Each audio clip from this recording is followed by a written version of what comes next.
Folks, welcome back.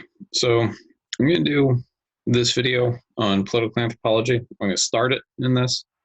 We're going to do a second video on power and prestige.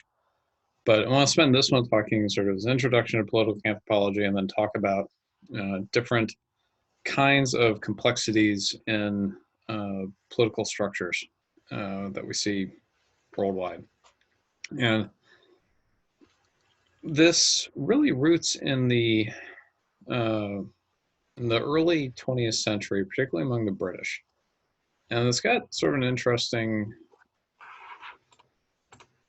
history. And Hendry sort of, calls out that this is a sort of an ambivalent past. It's got some good aspects to it and some bad ones. On the bad side, a lot of this work is being done in a colonial setting. It's being done by anthropologists who are working in the employ of the colonizing power. In this case, usually it's the British, in places like Sudan, Egypt, and other places where they're trying to maintain this colonial relationship with other people. And the scholars who are doing this, guys like E. Evans Pritchard, as shown in the photo on the slide, are working in the employ of the British government. And they are basically trying to make these societies that the government is trying to administer in a colonial situation legible, readable, basically, and make sense of them for the purposes of colonial domination. So it's a little bit problematic, frankly. But Hendry points out that on the flip side of that token, the anthropologists tended to become the most outspoken defenders for the groups that they studied. Evans Pritchard and Meyer Forts and a bunch of these other folks who are working in places like Sudan and South Africa tend to become the most vocal defenders of the people that they study. And so there's out of this sort of colonial political context, you do get advocacy. So it's an ambivalent past to it. But the real sort of genesis of political anthropology as a area of specialization comes in 1940 with the publication of this book called African Political Systems. And it's edited by Meyer Forts and E. Evans Pritchard. What it basically does is it goes through and looks at a bunch of different African cultures that these guys and a couple other folks had studied, and describes them limited only to their political structures. Now, the significant thing about this is that they, in the preface to it, which was written by A.R. Radcliffe Brown, who we talked about in the last, in relation to the last chapter, so when you look at a culture, you can look at it from a bunch of different standpoints. You can look at its politics, you can look at its economy, you can look at its religious life, you can look at rituals, meaning, magic, all these sort of different factors. Politics is only one way of studying them, but and it's not to say that any of those are better than the others, but we can just at least isolate this one question and say, okay, well, how do politics work in Africa? And that's a question that the book is really sort of dealing with. And what the authors wanted to do by looking at a bunch of these different communities is create a categorization of political systems. And so basically they go through and they describe, about a dozen, and then create categories that they could stick those ones into. And then within those categories, they could identify common attributes amongst the groups that fit into one category and common attributes for ones that fit into another category. And once, so that's one aim. So you get some cross-cultural generalizations out of that, which you can then ideally expand to look at other communities around the world. But then you can also look at differences between the different categories. So what sets people who structure their politics in this way different from people who structure their politics in this way. So they're simply trying to make, some sort of characterization of multiple communities based on this one factor. And this, anthropology has a really heavy emphasis on cross-cultural comparison, and so this is one way of doing that. All right, and what they come out of this book, drawing sort of one major break in categorization. So two categories, one big dividing line in between them. And what they describe are, they refer to as centralized systems and acephalous systems. So centralized systems, their primary example of this are a group called the Shilluk. They live in South Sudan. This is, if you recall in the past couple of years how we've had a lot of concerns about the Darfur region, and so this area of South Sudan that has had a lot of warfare and violence. The Shilluk and some of the other people that we're going to look at today are a lot of the people who have been bound up in that conflict. So this is, they're familiar to us in the going back deeply through the years. And the Shilluk are a centralized system in that they are a hereditary kingship, much in the way we understand, kings elsewhere. They have, the kings are all family members. This is a, it comes down through family lines, and all the kings trace their descent from their primary religious figure, Nyakang. And so the basic, so now you have the kingship is both hereditary in that it's, I believe it's a patrilineal society. So these are all, the men related. But then by having the rulers related in descent to the primary religious figure, it's also giving divine sanction and support to the elite lineage. And so that's, a really strong basis for maintaining that centralization. And we see that same thing a lot in European royal houses. This is divine right, basically. And with the Shilluk, Hendry makes a point of saying, okay, well, their role in the centralized system is what she calls sacerdotal. And you'll see this term pop up fairly commonly. And what it basically means is that it is a priestly, not a managerial, administrative kind of kingship. So the king amongst the Shilluk provides basically a moral and religious center for the community. People look to the king for, to be basically the inspiration for how to behave, how to interact with other groups. This is, a very strong figure within the community, but he's not one whose power extends to, making decisions about governance. That is done through a council instead. And this is, pretty much the same thing as you get with, say, England, where you have basically a sacerdotal queen and royal family, but the actual sort of governmental power resides in the parliament. Basically the same thing, just different scale. All right. Now, within centralized systems, and they're not all, the Shilluk are an example. They are not all king, sort of royal in that sort of sense. But what we do get are heavily stratified societies where you have rulers at the top, and then sub-rulers below, and they're supported by professionals who specialize in doing something other than food production, be they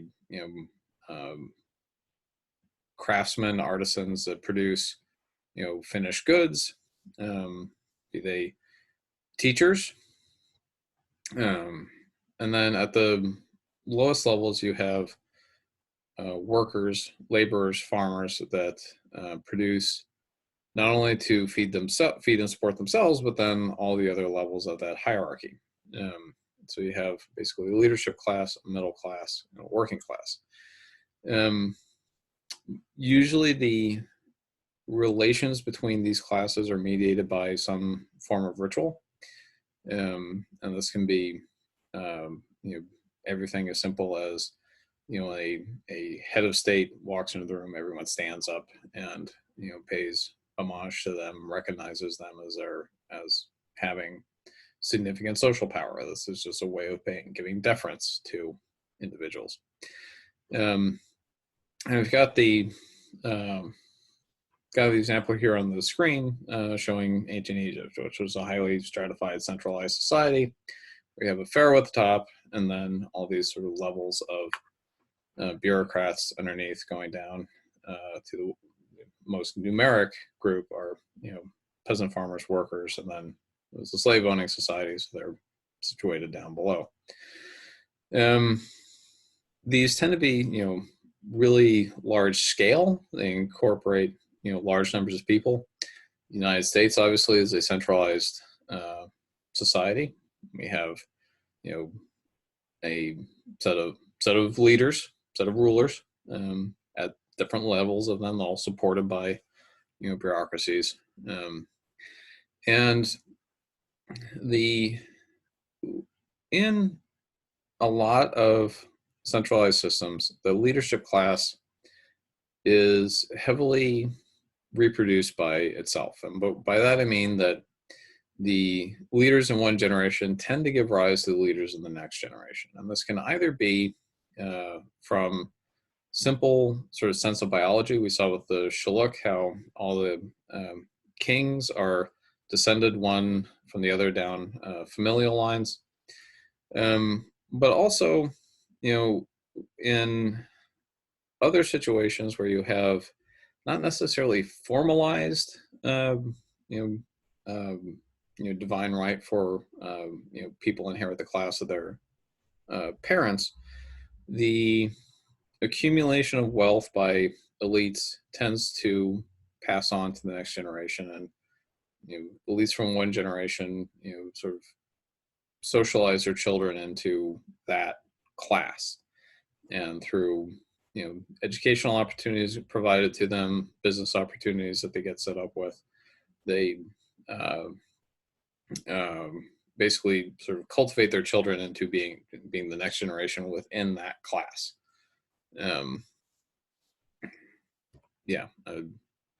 Trying really hard not to go to a Everlast song from the 1990s. Anyway, called What It's Like, but there's a lot of swearing in the music video, so I probably shouldn't recommend it on the learning management system. Okay, anyway, so other thing about centralized societies is that they are supported by systems of tribute paid to the central organization. And the clearest example of this would be taxes, which obviously here in the US we pay this monetarily. In other centralized systems that it's not necessarily monetary wealth, but it can be things like agricultural produce, livestock, other forms of other forms of produce that can be given to centralized power.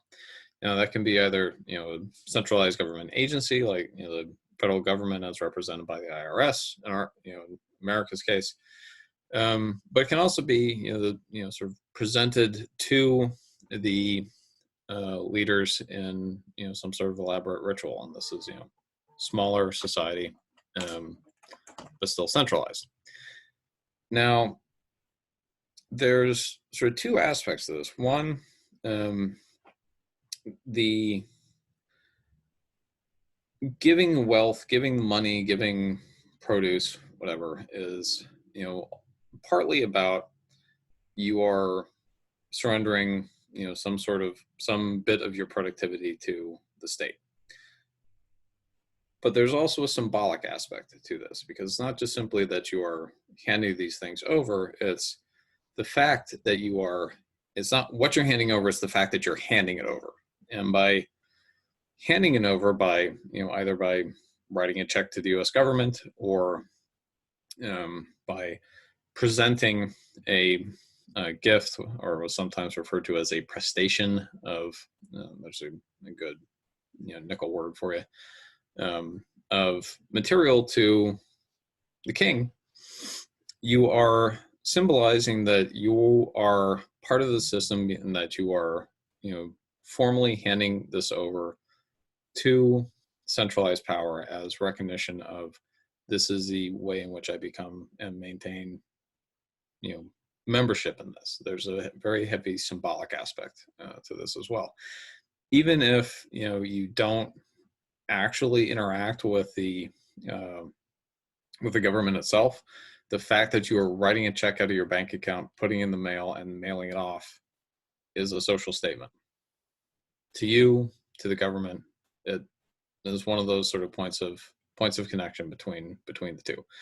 Now, ideally, one of the other things that goes on with centralized systems is that when these goods, be that money or other forms of wealth, are taken into the central power, that one of the things that centralized governments can do is they, can redistribute that wealth based on need, and can undertake larger scale activities than local groups can. And so, everything from maintaining highways to universities, in our example, a lot of that comes, not as much as once did with the universities, but a lot of that comes out of tax revenue to support that. And so that's, the wider state and federal populace are providing funds that then go to help maintain those, say, educational institutions, or building roads, or putting K through 12 schools together. These are all things that, here in Magnolia, we simply don't have the tax base to run public schools without state support. And so that's, this is having a big centralized system sort of makes that work as well as it does. We're meeting online right now because we're, faced with a, global pandemic, and the federal government's response is helping to coordinate state level response, and states are managing, helping manage local level responses. This is, what you can do when you have, these big, large systems. Now, one of the sort of fascinating things about centralized systems is, to an extent we don't see with other kinds of political organizations, leadership can be replaced very easily. And this is in part because you have a system where you have, some leaders at the top, but then you have the managerial structure underneath, and the working class that supports all that. All that stuff is sort of built up to function fairly well, and it's hopefully fairly reliable, to the point to where the leaders can be changed out fairly regularly without everything falling to pieces. And leadership can be replaced for a number of reasons. The death of one ruler can usher in, their heir into power. And if you look at, the history of, say, monarchs of Europe through like the Middle Ages, you'll get people who are, in power for, a couple of years to maybe a decade, and then, because life expectancy was pretty short back then, their eldest child will ascend to the throne.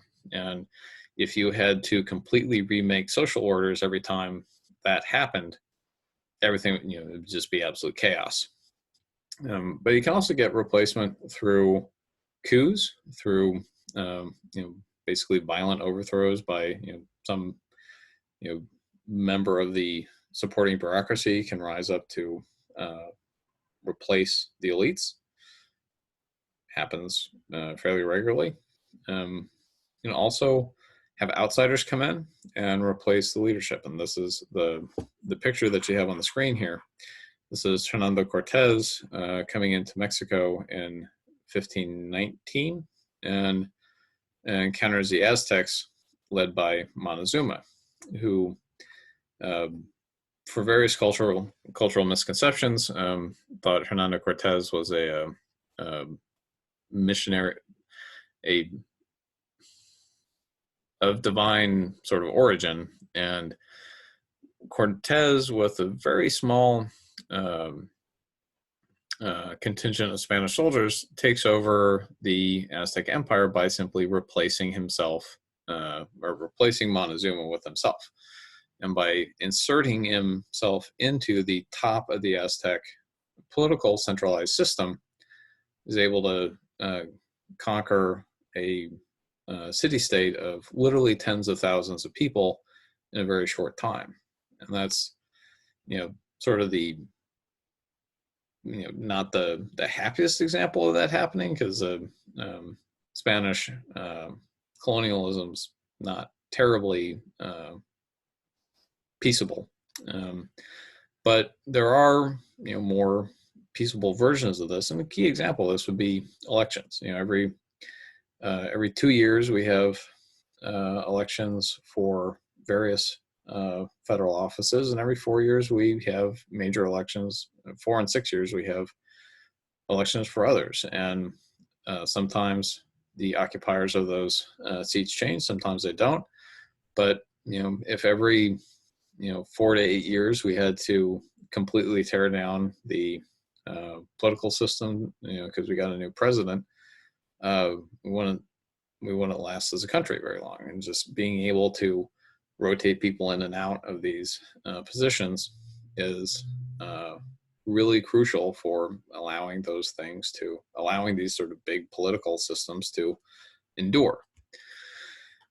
So that's really complex end of it.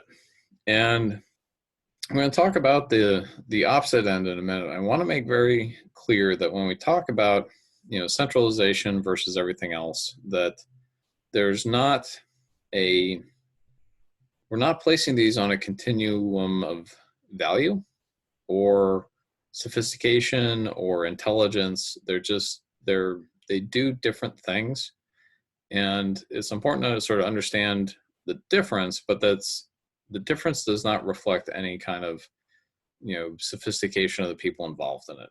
And I'm making a point out of that because for a long time a lot of people thought that that did mean something, and that if you are an Englishman living in a monarchy with a government run by a parliament, that you were significantly better and more advanced than, say, Australian Aborigines, who are taken to be the one of the classic examples of the other end of the political complexity spectrum, which we refer to as acephalous societies. And by acephalous, we mean without a head. So it's literally a headless society. And I couldn't resist throwing in a Sleepy Hollow picture, just help it stick in your mind. And when we say headless societies, we mean that there's not this sort of big hierarchy of social power that has a leader at the head of it. The power is much differently controlled here in politics. The political structure is much, much different. So with acephalous societies, there's no real, what we call coercive power. No one within those communities can look at someone else and say, we're going to go do X, Y, and Z, when have any real expectation that that's actually going to happen. You do have leadership. You have people within those communities who are respected for, their ability at, producing things, for their wisdom, for their experience, for their logic, for their scientific skills, basically. And, for men, warfare and hunting are often ways of acquiring prestige and respect. But there's not, that still never extends out to someone saying, we're going to go do this, and everyone falls in behind them. People follow you if they want to, not because they feel like they have to. And that that respect, that leadership sort of category, is rarely ever hereditary. It's sort of something you have to earn through your own feats of skill, bravery, intelligence, whatever, during lifetime. And you can sort of exhort people to go and follow and do things and try to lay out a good logical argument for why they should, and they may or they may not. That's really the extent of how power works. But that being said, there's not, said, okay, with centralized societies, you had the big pyramid representing ancient Egypt. That's not to say that acephalous societies aren't really elaborately structured.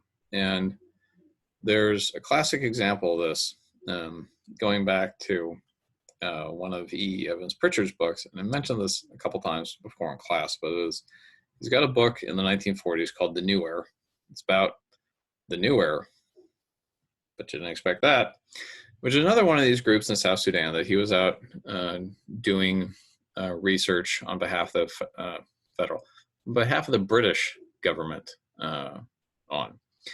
And the New Era were a real point of confusion for the British government, because they are an acephalous society, and the British administrators who are coming to them from a monarchy could not understand how these folks worked and made decisions, how they interacted with one another. And the New Era,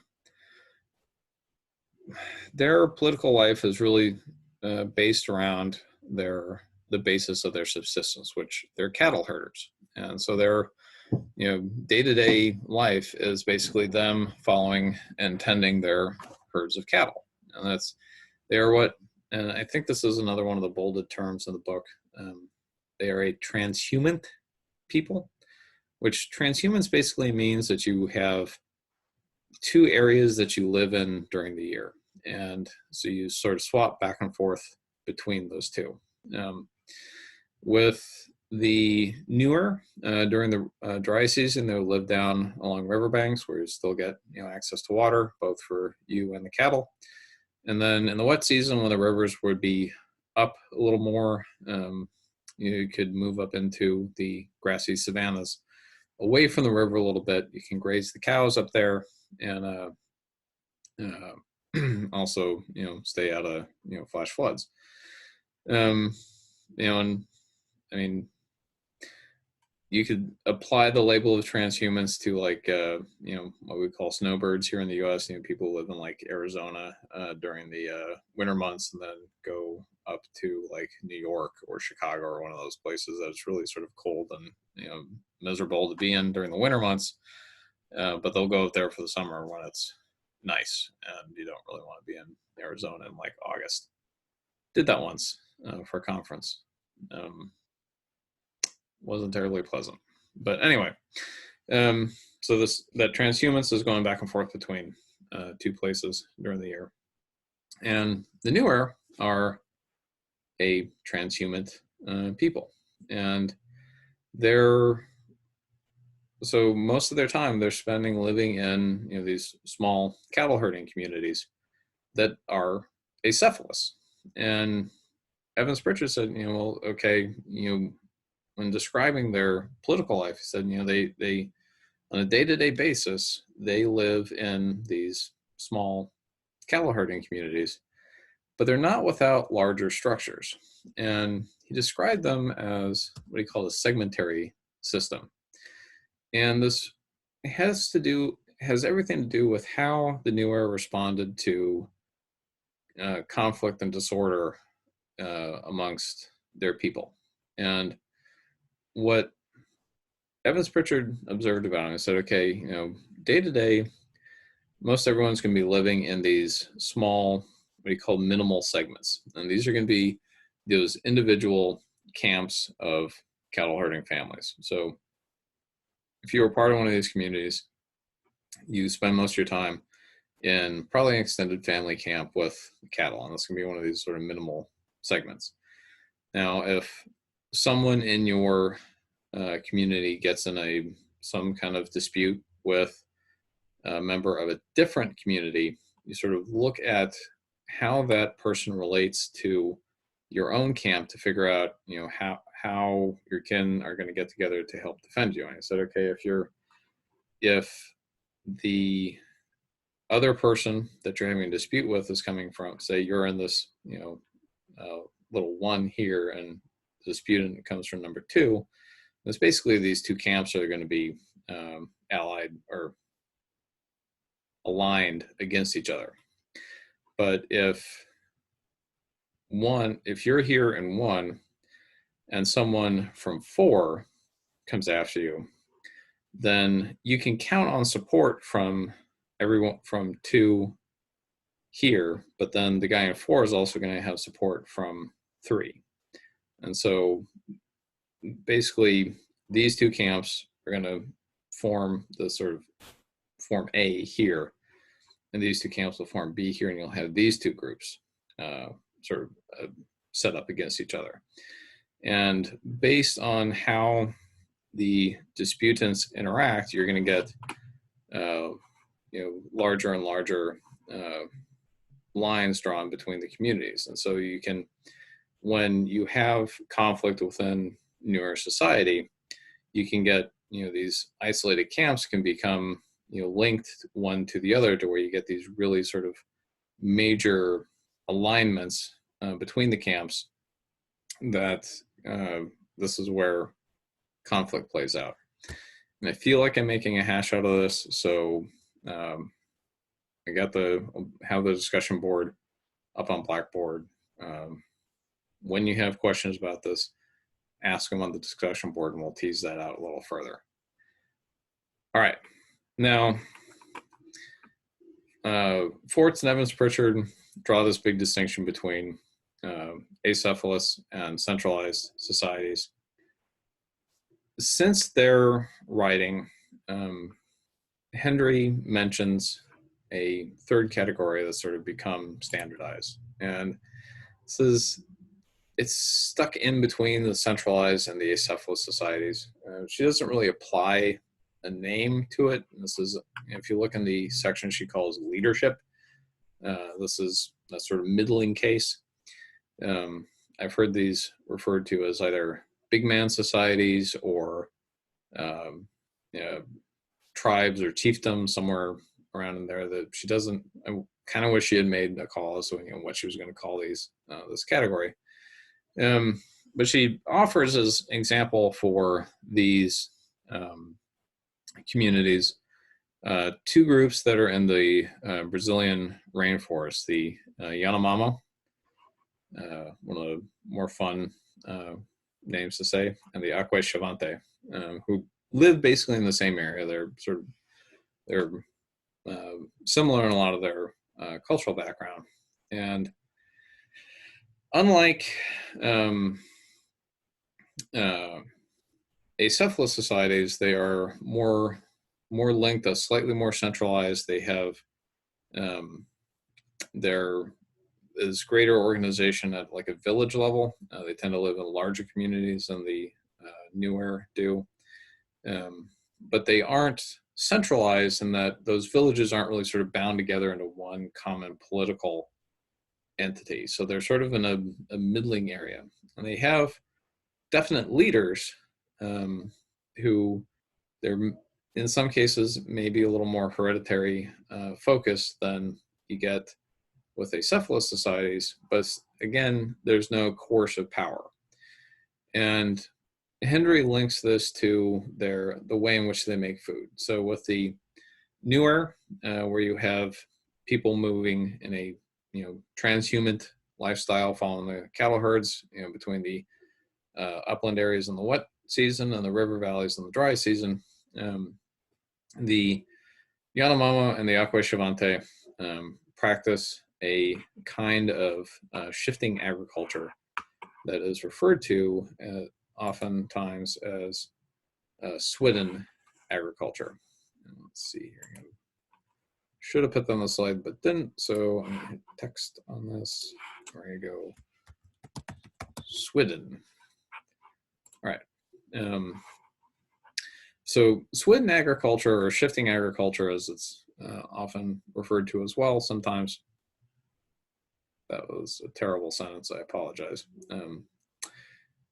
So shifting agriculture, also referred to as swidden agriculture, is a system where you have small fields that are cut out of the rainforest on a fairly frequent basis, and they shift them around frequently. So they'll farm for maybe a season out of a field and then move on to another little garden plot. And they clear them by, they don't actually like clear a bunch of trees, but they'll do like a very carefully controlled burn, and basically burn off the underbrush, which leaves a lot of very carbon-rich soil behind. So it's very fertile for a brief period. And they'll grow a small group of plants on there. They'll set up a village nearby to tend them, and then after a short time, when the soil's sort of not really that fertile anymore, they'll move on to some other field. Now, there's been a lot of criticism of this practice in the last couple of years because it does put a lot of carbon in the air. With global warming, people are really concerned about it. But that's a whole other story. But what this also means is that when you have big centralized societies, typically you have villages that are fairly stable, and so the political links that tie them together are rooted fairly heavily on fairly stable geographic links between them. But with the Yanomamo and the Aquashivante, people are literally moving villages fairly frequently, so maintaining that sort of larger scale of centralization is just really not practical. So within the villages, you have distinct leadership, but they're really sort of these autonomous groups. All right. So that's not the full bit of the chapter, but let's wind it up there for right now. And we will come back in the next video and talk about power and status. All right, until then, hope y'all are staying safe and staying healthy.